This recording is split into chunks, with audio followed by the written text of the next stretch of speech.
Assalamualaikum warahmatullahi wabarakatuh. Kepada yang terhormat Pak Gatot selaku dosen pengampu dari mata kuliah Manajemen Operasional. Baik, di sini saya Mila Rensi dengan NIM 1012341 dari MG3A akan menjelaskan terkait dengan jawaban yang telah saya tulis tangan untuk soal ujian tengah semester di mata kuliah Manajemen Operasional. Baik, di sini ada 7 soal. Untuk soal yang pertama, jawablah pertanyaan berikut dengan benar atau salah. Operation strategi adalah pemilihan prioritas yang digunakan sebagai kekuatan-kekuatan untuk bersaing atau competitive weapons yang terdiri dari faktor biaya, kualitas, kecepatan, dan ketepatan penyerahan barang, serta fleksibilitas. Untuk jawaban saya sendiri, nomor 1 ini benar, karena strategi operasi harus memenuhi kebutuhan pasar dan menyesuaikan sumber daya operasinya. Hal ini meliputi juga terkait dengan faktor biaya dan juga kualitas, yang mana hal tersebut merupakan kebutuhan dari pasar ataupun kebutuhan dari customer. Kemudian fleksibilitas. Fleksibilitas ini juga bisa menyesuaikan dengan sumber daya operasi yang dimiliki oleh perusahaan. Kemudian untuk soal nomor 2, order winners adalah karakteristik barang atau jasa organisasi yang menyebabkan barang atau jasa mereka dianggap lebih baik dari kompetitor dan dapat memenangkan pasar. Untuk yang kedua, jawabannya juga benar. Dan yang ketiga, fokus utama objektif of product and service design adalah customer requirement. Sementara fokus yang lainnya adalah fungsi dari produk atau jasa, biaya atau profit, kualitas, tampilan produk atau jasa, kemudahan dalam produksi dan perakitan, kemudahan dalam maintenance dan after sales service. Nah, untuk nomor 3 sendiri juga benar. Karena dalam membuat sebuah produk, objektif kita tentunya adalah terkait dengan bagaimana kita memproduksi barang tersebut, mengenai dengan biaya atau profitnya, kualitasnya nantinya akan kita hasilkan dalam pembuatan produk, kemudian bagaimana bentuknya, bentuk fisiknya, dan juga bagaimana customer tersebut bisa mendapatkan kemudahan untuk mengakses produk tersebut. Untuk selanjutnya, soal nomor 4. Jawablah pertanyaan berikut sesuai dengan pemahaman Anda. Dalam strategi pemilihan proses berdasarkan variasi, fleksibilitas, dan juga volume, terdapat 4 jenis strategi. Yang A, jelaskan masing-masingnya mencakup karakteristik produk, peralatan atau mesin, tata letak, dan jenis layoutnya. Yang B, berikan contoh masing-masing 3 jenis bisnis. Baik, saya akan menyebutkan 4 jenis strategi tersebut beserta masing-masing contohnya. 4 strategi pemilihan proses. Yang pertama adalah job shop. Job shop ini adalah strategi di mana memproduksi dalam jumlah sedikit dari produk yang khusus dan juga customize. Produk yang dihasilkan dari job shop sendiri bersifat secara kompleks, misalnya saja permesinan khusus atau prototype. Kemudian peralatan yang dimiliki juga bersifat secara general purpose atau tujuan yang umum. Kemudian tata letak fasilitas yang digunakan ada 2, yaitu fixed position dan juga proses layout. Kemudian untuk strategi yang kedua adalah fokus proses per batch. Nah, untuk strategi yang ini, produk yang diproduksi jumlahnya cukup sedikit, namun variasinya cukup banyak. Dikenal dengan proses yang terputus-putus atau intermittent process. Setelah satu batch selesai, maka fasilitas dirubah atau di-set up kembali untuk produksi produk-produk lain atau produk-produk berikutnya. Untuk volumenya sendiri, volume menengah. Nah, produksi dari sistem batch ini adalah perubahan membutuhkan waktu setup time. Untuk tata letaknya, proses layout, produksi barang atau jasa dalam jumlah sedang, tingkat keterampilan karyawan tidak perlu sama rata. Untuk strategi yang ketiga, ada fokus produk atau repetitif. Strategi ini menghasilkan produk jumlah besar namun variasinya sedikit. Dikenal dengan proses terus-menerus atau continuous process, volumenya tinggi, dan produk atau jasa terstandarisasi. Kemudian membutuhkan peralatan yang fleksibel dalam proses produksinya. Produk memerlukan beberapa tahapan proses atau perakitan, dan syarat dari strategi ini adalah standarisasi dan juga pengendalian mutu.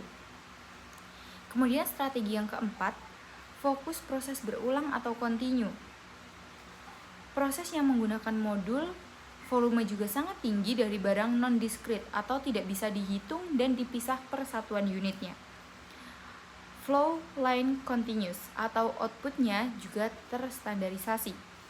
Hampir tidak memiliki variasi output, kebutuhan keterampilan karyawan bervariasi bergantung kebutuhan sistem. Untuk contohnya sendiri, dari job shop ada 3 contoh, yaitu jasa praktek dokter, toko stempel, dan juga toko kunci. Untuk fokus proses per batch, ada toko roti, jasa penerbangan, dan juga bioskop. Untuk fokus produk ada perakitan pesawat, perakitan mobil, dan juga perakitan motor. Untuk fokus proses continue, ada produk gula, baja, dan tepung terigu. Kemudian untuk soal nomor 5, dalam upaya terus melakukan peningkatan produktivitas dalam operasional produksi, perusahaan Jepang di Amerika melakukan lean production. Jelaskan A, apa yang dimaksud dengan lean production? Baik, langsung saya jawab saja untuk yang A. Lean production merupakan proses berulang dalam rangka mencapai kesempurnaan suatu produk. Kemudian yang B, berapa persen perbaikan perusahaan Jepang di Amerika sebelum dan setelah melaksanakan lean producer yang telah dilakukan perusahaan untuk masing-masing parameternya, dan berikan penjelasannya.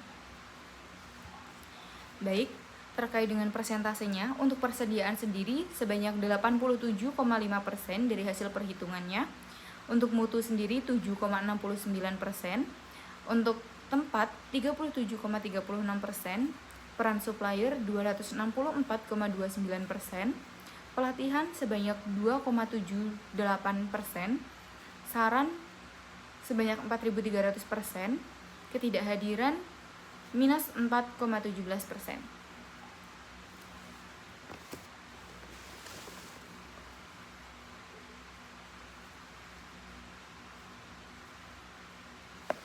Baik, untuk nomor 5 sendiri penjelasannya ialah dengan melaksanakan lean production sendiri, tentunya perusahaan mendapatkan tingkat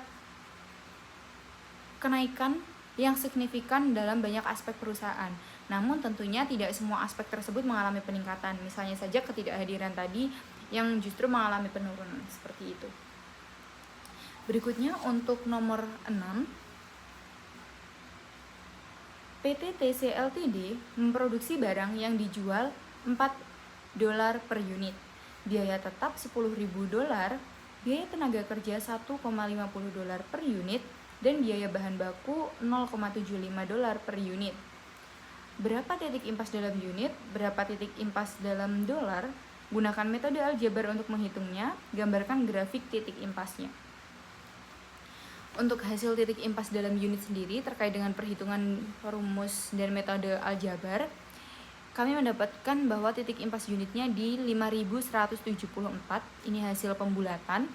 Kemudian titik impas dalam dolarnya sendiri $20.696. Untuk grafiknya sendiri, mohon izin Bapak bisa Pak Gata cek di pengerjaan saya, di situ terdapat grafiknya atau nanti akan saya tampilkan di sini. Kemudian untuk nomor 7, PT 3ABS mempunyai data dalam satuan juta rupiah tentang output yang dihasilkan selama tahun 2023 sebagai berikut. Total nilai produksi 7.200 per 3.600, biaya tenaga kerja atau upah dan gaji 900 per 450, biaya material, bahan baku dan bahan penolong 1.200 per 600, modal 1.500 per 750, biaya energi bahan bakar dan listrik 900 per 450, biaya lain-lain 600 per 300. A. Hitunglah produktivitas parsial terhadap masing-masing sumber daya. B. Hitunglah produktivitas multifaktor di luar modal. C. Hitunglah produktivitas totalnya. Untuk yang A, produktivitas parsial masing-masing sumber daya dengan menggunakan rumus produktivitas parsial. Untuk tenaga kerja sendiri 8, untuk material 6, untuk modal 4,8, untuk energi 8, untuk lain-lain 12. Kemudian produktivitas multifaktor yang B, kami mendapatkan hasil 2. Dan untuk produktivitas total kami mendapatkan 1,41 yang merupakan hasil pembulatan. Untuk kasus yang D, pemasaran mengalami peningkatan kebutuhan hingga total nilai produksi 9.600, biaya material menjadi 1.600, biaya energi 1.200, biaya lain-lain 800. Upaya tersebut dilakukan dengan meningkatkan perputaran penjualan sehingga biaya tenaga kerja dan modal bisa dijaga tetap. Hitunglah berapa kenaikan produktivitasnya. Dengan adanya perubahan tersebut sudah saya input ke dalam perhitungan saya yang ada di lembar jawaban saya, Bapak. Nah, kami mendapatkan hasil bahwa produktivitas total yang baru adalah 1,6. Nah, untuk produktivitas total yang lama adalah 1,41. Maka kenaikan dari produktivitas ialah produktivitas total baru dikurangi dengan produktivitas total yang lama. Maka 1,6 dikurangi 1,41 hasilnya 0,19. Jadi 0,19 merupakan tingkat kenaikan produktivitas yang baru. Baik Bapak, mungkin cukup sekian penjelasan saya terkait dengan jawaban saya di UTS Manajemen Operasional kali ini. Sekian, terima kasih dan wassalamualaikum warahmatullahi wabarakatuh.